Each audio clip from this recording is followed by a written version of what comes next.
오늘 우리에게 주신 하나님의 말씀은 요한복음 5장 1절에서 9절 말씀입니다. 다가올 주님의 은혜라는 제목으로 하나님 말씀 증거할 때에 하나님의 음성으로 들으시기 바랍니다. 오늘 우리 교회 모습 어떻습니까? 너무 단아하고 아름답지 않습니까? 저는 이번 주일 대림절을 준비하면서 참 마음이 많이 설레고 좋았습니다. 생각해보면 어려운 일도 많고 또 해결되지 않은 문제들도 많이 있고 어떻게 보면 내게 과연 소망이 있나 싶은 날들의 연속이지만 그래도 대림절을 생각하니 정말 우리 주님이 계시지 않았다면 이 긴긴 세월들을 어떻게 감당하며 살아갈 수 있었을까, 있게 될까 라는 생각을 하게 되었습니다. 정말 주님이 함께 하시기에 또 주님이 약속에 신실하신 하나님이시기에 소망을 가지고 또 이 대림절기를 맞으며 교회의 새해를 시작하게 됨을 기쁘게 생각합니다. 그리고 예배의 자리에서 여러분의 얼굴을 보게 되니 이거보다 더 즐거운 일이 또 있을까라는 생각을 하게 됩니다.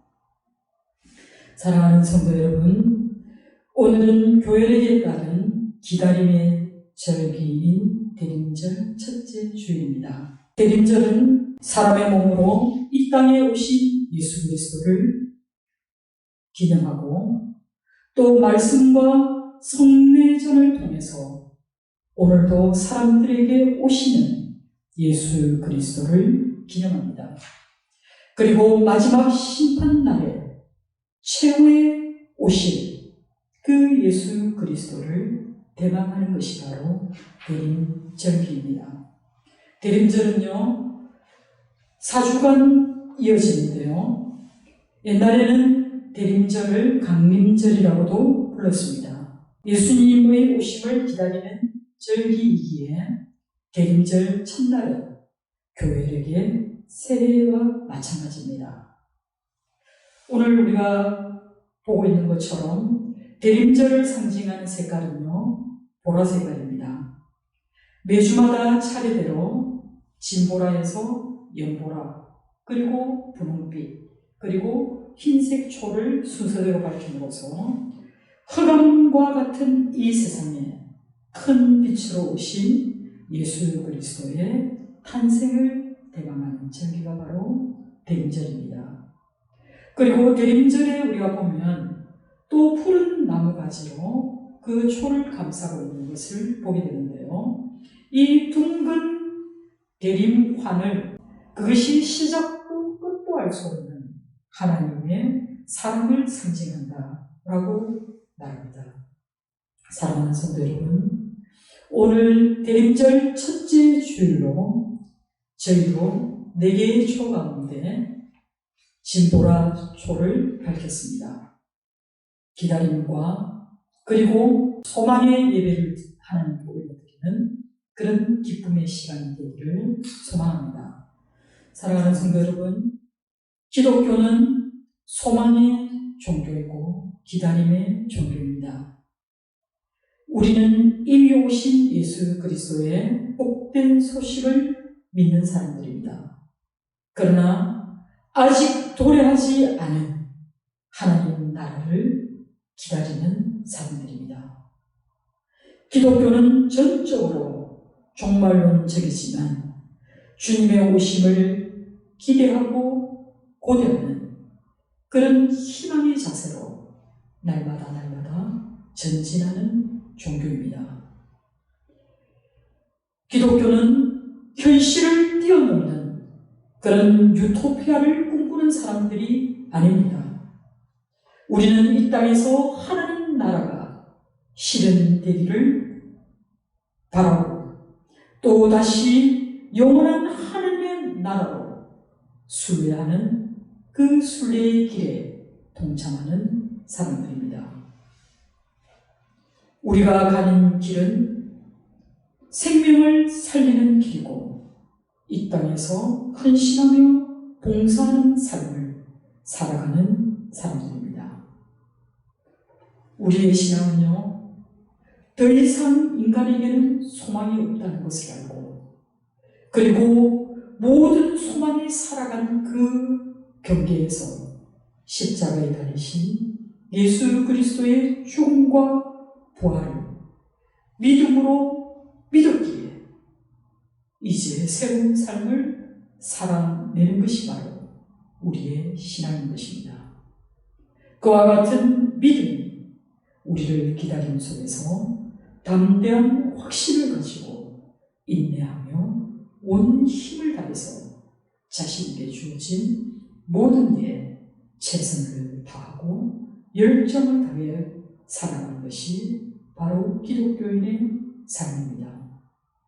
성경을 보면요, 많은 기록들 가운데 기다림과 만남의 사건들이 성경에 얼마나 많이 기록되어 있는지 우리는 알게 되는데요. 이 기다림은 막연한 기다림이 아니라 약속이 있는 기다림이기 때문에 소망을 갖고 인내하며 기다릴 수 있습니다. 애굽에 들어갔던 야곱의 70명의 가족들은 기근을 피해서 요셉의 초청으로 애굽에 내려가게 됩니다. 하나님이 주시기로 한 가나안 땅에 들어가기까지 그들은 430년을 기다려야 했습니다.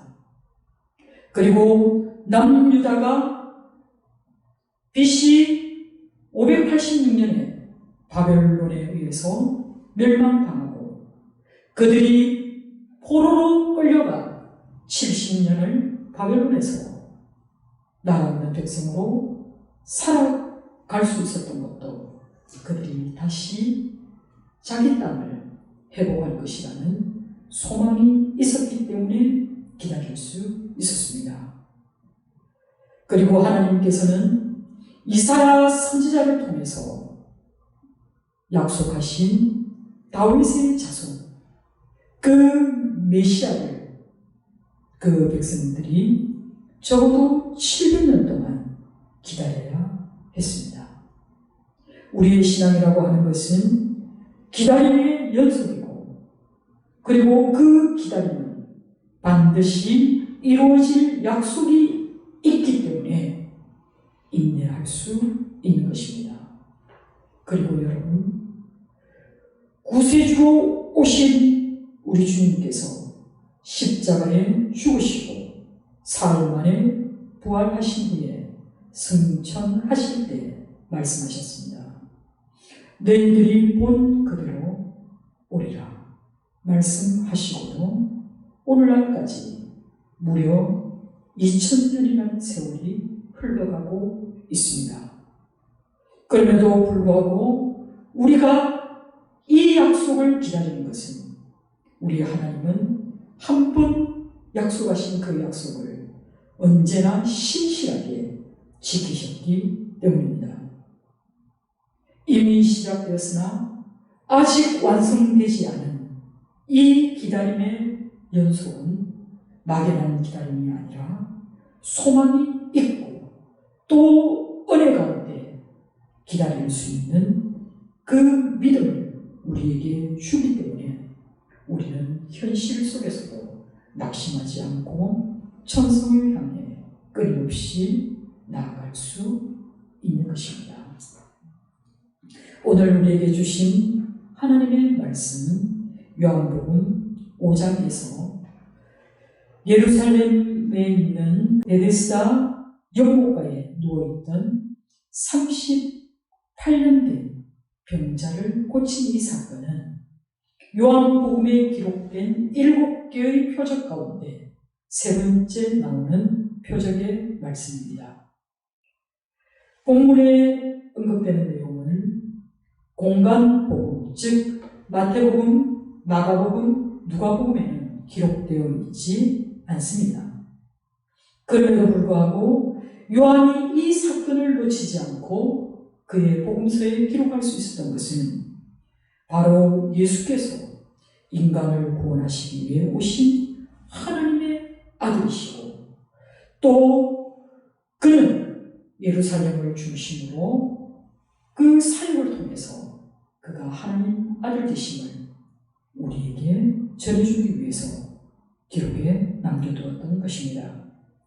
그리고 이 사건을 통해서 예수님은 인간의 생로병사를 주관하시는 생명주이시면서 동시에 신적 권능을 가지신 이 땅에 오신 하나님이심을 우리에게 소개하고 있습니다.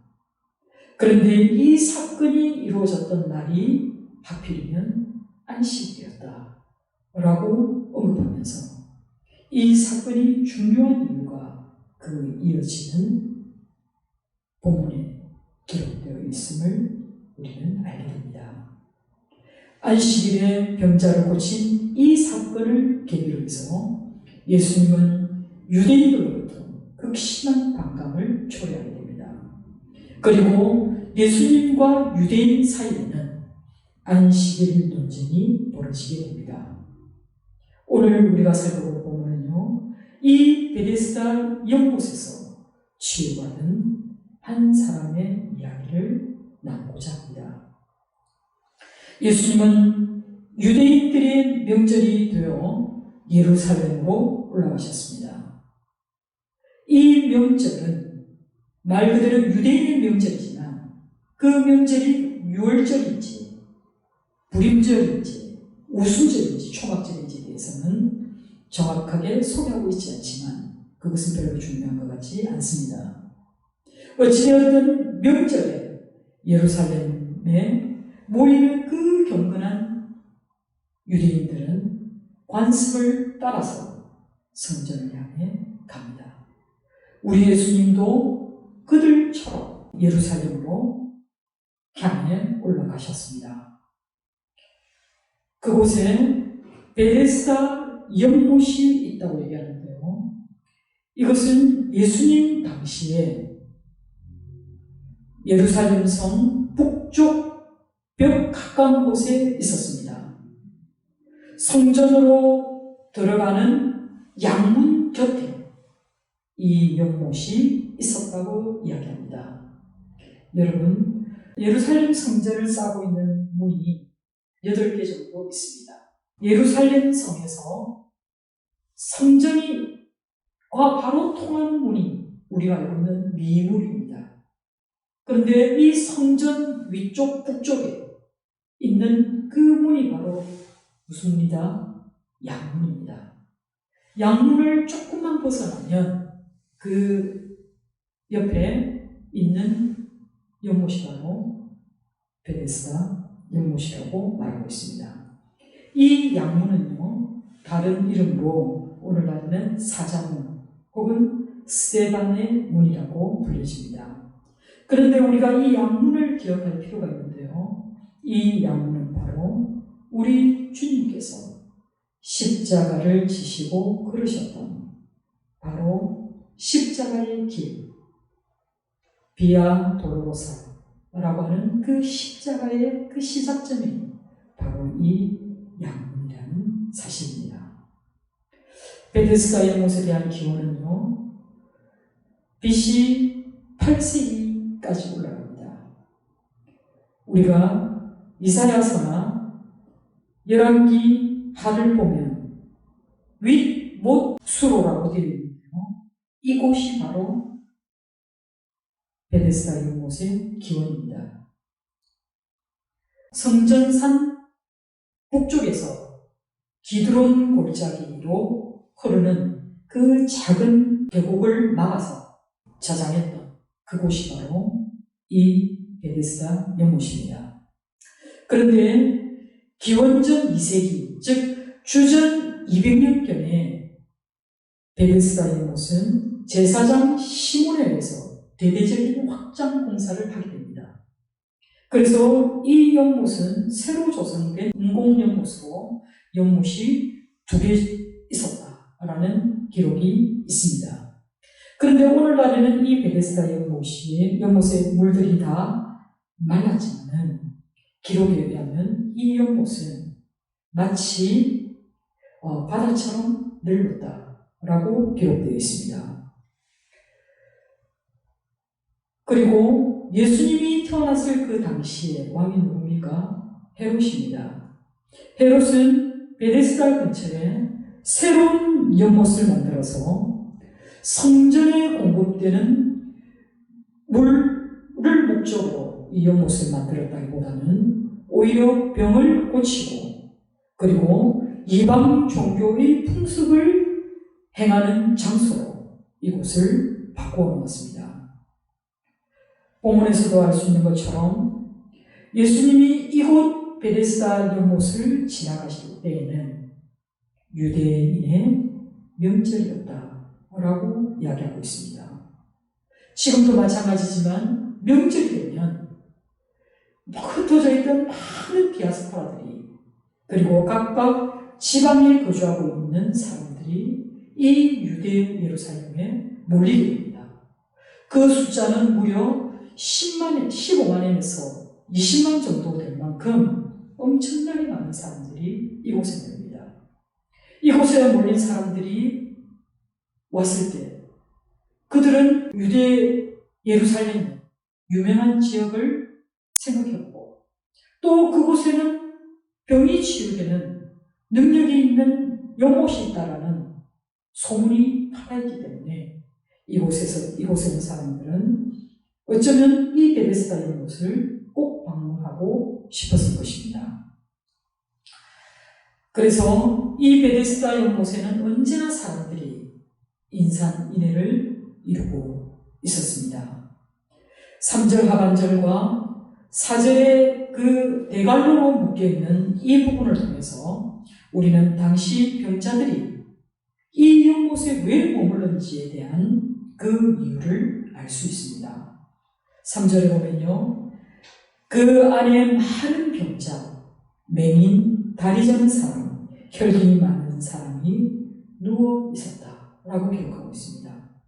그리고 그들은 가끔 천사가 내려와 물을 움직일 때 먼저 내려가는 사람이 병이 낫는다라는 그 전설이 있기 때문에 그들은 낫기를 소원하면서 그 연못에 모여들었던 사람입니다. 우리도 내가 만약에 중병이 걸렸다면 어떤 수단과 방법을 동원해서라도 낫기를 원할 것입니다. 한 가닥 희망을 붙잡고 모인 사람들이 바로 이 병든 자들이라는 사실입니다. 이 많은 사람들 가운데 오늘 소개되고 있는 이 사람은 무려 38년 동안 긴 병을 앓았던 그런 사람으로 소개되고 있습니다. 매번 희망이 절망으로 바뀌었지만 이 38년 된 이 병자는 이 신랑 같은 믿음을 버릴 수가 없었습니다. 그 역시 병을 고치고 싶었습니다. 그 역시 남편처럼 살고 싶었습니다. 언젠가 천사가 내려오면 그래서 물의 움직임을 그가 목격하게 된다면 내가 바로 들어가서 이 병을 낫기를 진정으로 소원하였을 것입니다. 그런데 이 사람의 처지는 어떻습니까? 이 사람은 그가 말한 것처럼 매번 실패하였습니다. 베데스다 연못의 물에 움직임이 있을 때 누구든지 제일 먼저 들어가면 고침을 받는다고 하지만 이 병자는 너무나 오랫동안 병마에 시달려 온 탓에 그는 병이 낫고자 하는 그런 의지도 상실하고 그냥 누워있는 것처럼 보입니다. 이 말은 그는 자기의 힘으로는 아무것도 할 수 없는 그런 나약한 존재라는 사실입니다. 그렇다고 해서 누구라도 도움을 주어서 그를 그 물속에 넣어주지도 않습니다. 그는 38년이라는 긴 세월 동안 철저히 버림받은 사람처럼 무관심 속에 방치되어 있을 뿐입니다. 그런데 6절을 보니까요, 예수께서 그 누운 것을 보시고 라고 말씀합니다.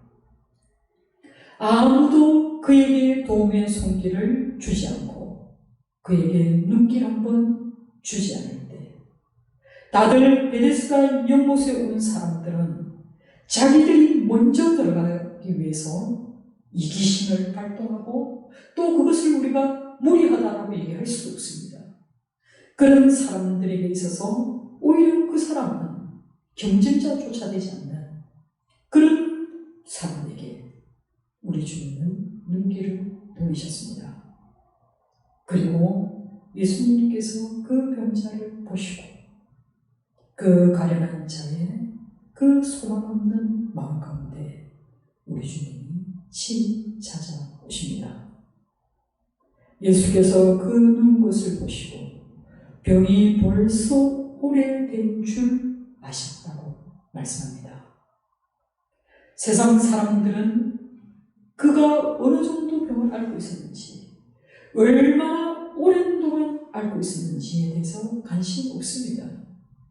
그리고 세상 사람들이 모두 몰라주어도 그는 끝까지 참으면서 인내하고 기다렸습니다.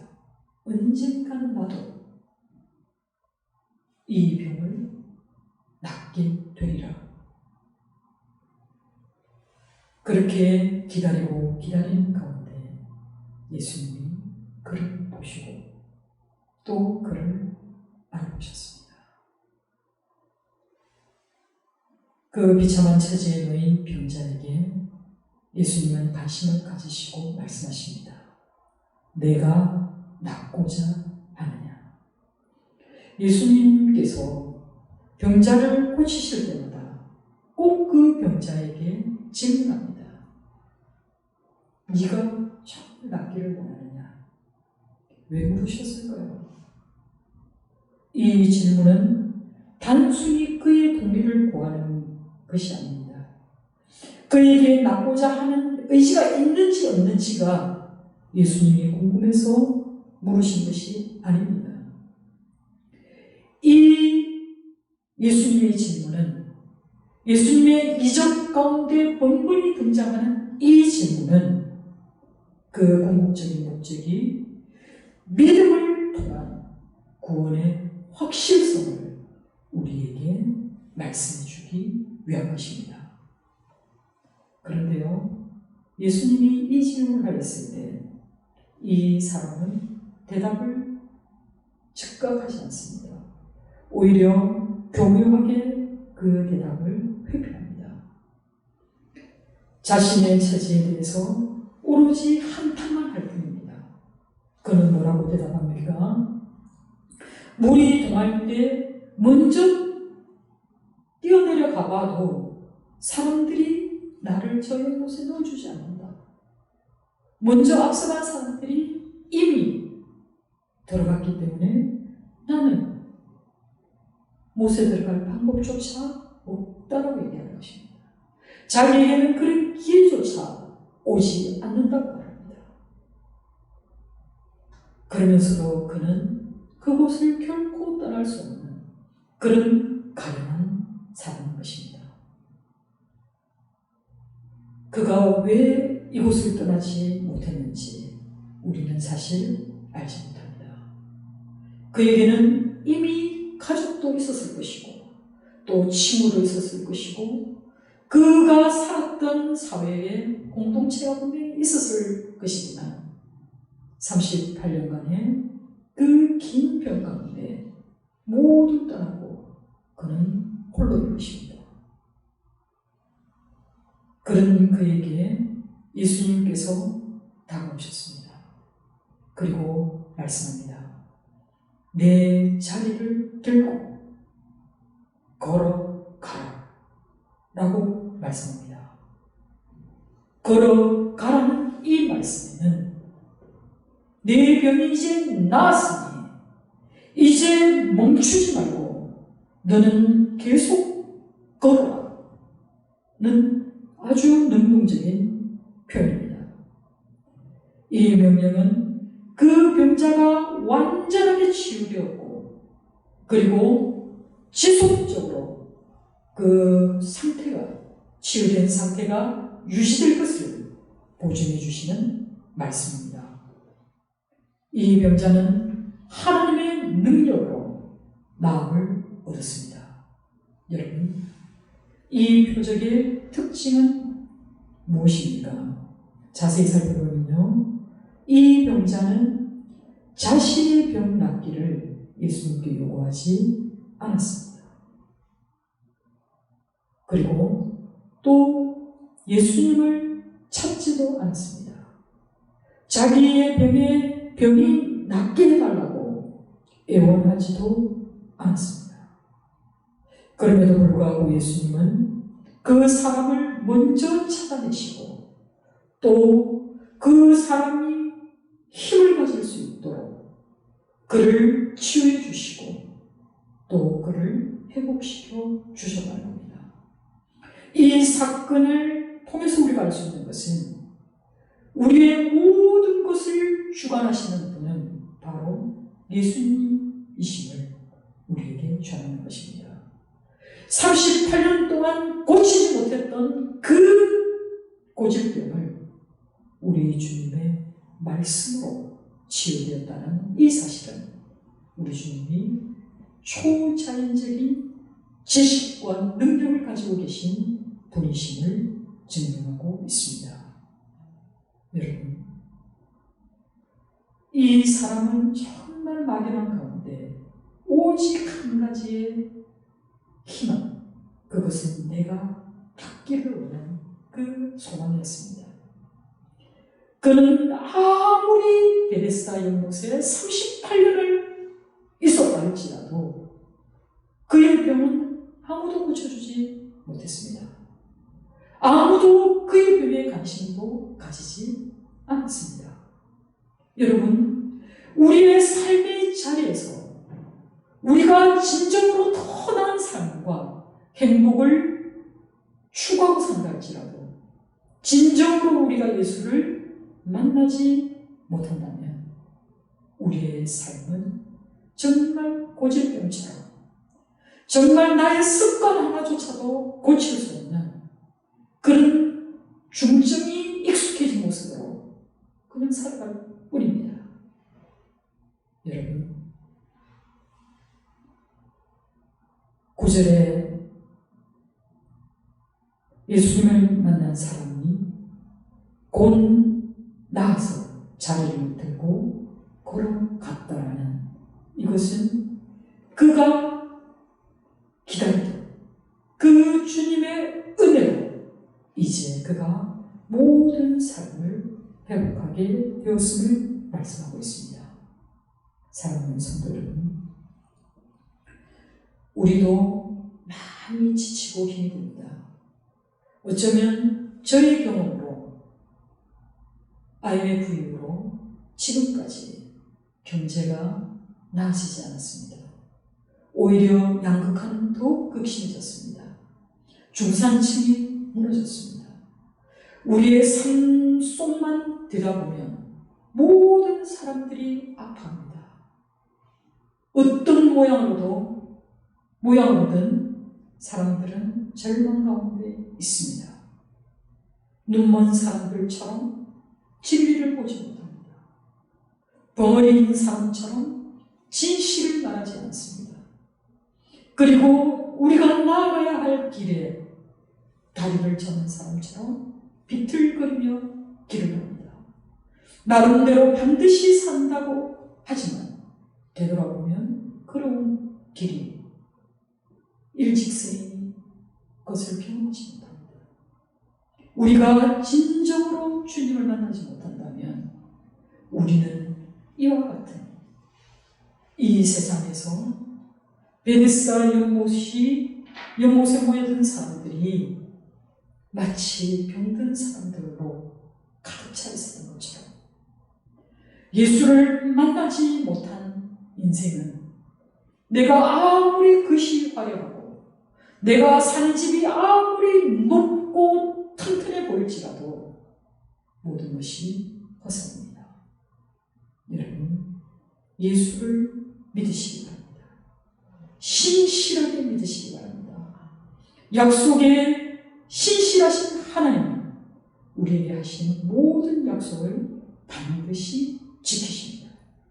여러분, 성경을 펼쳐보면 우리 하나님께서 우리에게 전해주는 얼마나 아름다운 많은 말씀들이 있습니까? 그 말씀들은 모두가 다 약속이 있기 때문에, 그리고 그 말씀들은 모두가 다 진리이기 때문에 우리는 소망을 가지고 이 땅을 살아갈 수 있습니다. 사랑을 품고 생명을 살리는 게 우리 주님과 함께 갈 수 있습니다. 여러분, 세상을 살아갈 때 헛된 거 구하지 마시기 바랍니다. 세상 사람들에게 지나치게 의존하시지 하지 마시기 바랍니다.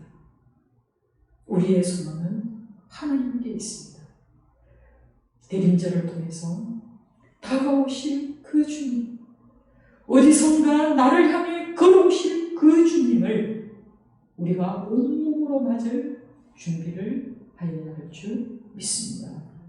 그런데요, 이 주님은 낮은 자, 가난한 자, 병든 자, 다리 저는 자, 눈먼 자, 그리고 말 못하는 자, 이들을 위해 오셨습니다. 우리 주님이 이들을 위해 오신 것처럼 혹시 우리 가운데 소외된 사람이 없는지, 우리의 도움이 절실히 필요한 사람이 없는지 살펴보시기 바랍니다. 그리고 그들에게 오직 희망은 주 예수 그리스도를 믿게 하는 것.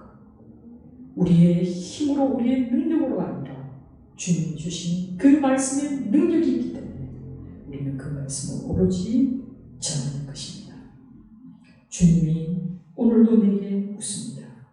내가 낫고자 하느냐? 라고 물을 때 이것은 비단 내 몸에 질병이 치유되길 원하느냐? 라는 물음만은 아닐 것입니다.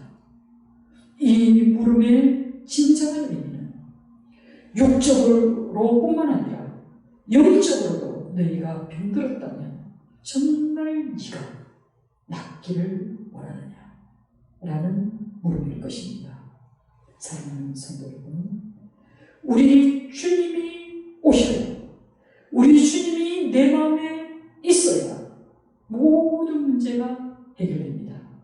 치유되고 회복되고, 그리고 절망 가운데서도 우리가 희망을 품고 살아갈 수 있는 그 이유가 바로 예수 그리스도의 오심이 있습니다.